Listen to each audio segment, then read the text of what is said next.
ఏమైందాక 30 లక్షలు save చేసినావంట, mutual fund లో పెడుతున్నావంట. Annually 10% return వస్తుందిరా. ఎక్కడో ఒక దగ్గర పెట్టాలి కదా, అయినా అక్కడ కూడా రిస్క్ ఉందని చెప్పేసి కానీ ఎక్కడో ఒక దగ్గర పెట్టాలి కదా అని చెప్పేసి పెడుతున్నా. దాని బదులు నువ్వు ఓపెన్ ప్లాట్స్ అన్నా ఏదైనా రియల్ ఎస్టేట్ లో కన్సిడర్ చేయొచ్చు కదా అక్క.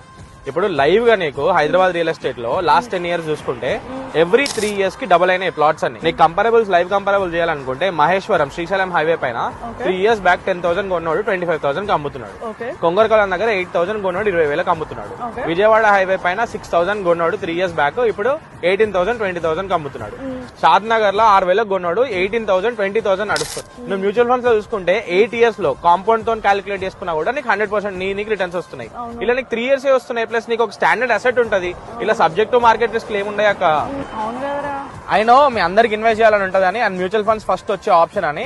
But try considering open plots, మంచి రిటర్న్స్ వస్తాయి అండ్ స్టాండర్డ్ అసెట్ ఒకటి ఉంటది. మీకు ఇంట్రెస్టెడ్ ఉంటే డిఎం ఓపెన్ ప్లాట్స్.